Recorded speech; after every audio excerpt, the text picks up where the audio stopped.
உத்தரப்பிரதேசத்தில் சரக்கு ரயில்கள் விபத்திற்கு உள்ளாகி இருக்கின்றன. கூடுதல் தகவல்களை செய்தியாளர் ரமேஷ்குமாரிடம் கேட்கலாம். ரமேஷ்குமார், வணக்கம். என்ன நடந்தது? எப்படி இந்த விபத்து ஏற்பட்டது?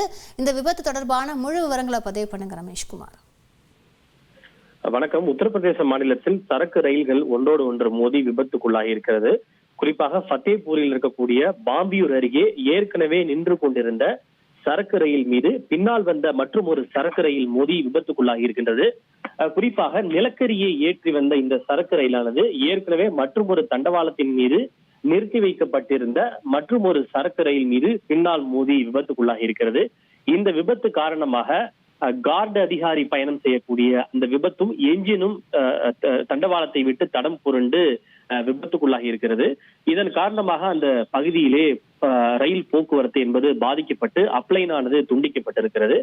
இந்த ரயில் விபத்தில் ஓட்டுநர் படுகாயம் அடைந்திருப்பதாகவும் மற்றும் ஒரு ரயில்வே அதிகாரி லேசான காயம் அடைந்திருப்பதாகவும் தகவல் வெளியாகி இருக்கின்றது.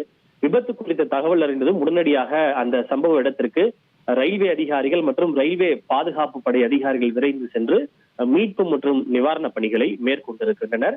இது பயணிகள் ரயிலாக அல்லாமல் சரக்கு ரயிலாக இருந்ததால் பயணிகள் உயிரிழப்பு தவிர்க்க அதிர்ஷ்டவசமாக பயணிகள் உயிரிழப்போ காயங்களோ தவிர்க்கப்பட்டிருப்பது ஆறுதல் அளிப்பதாக அமைந்திருக்கிறது.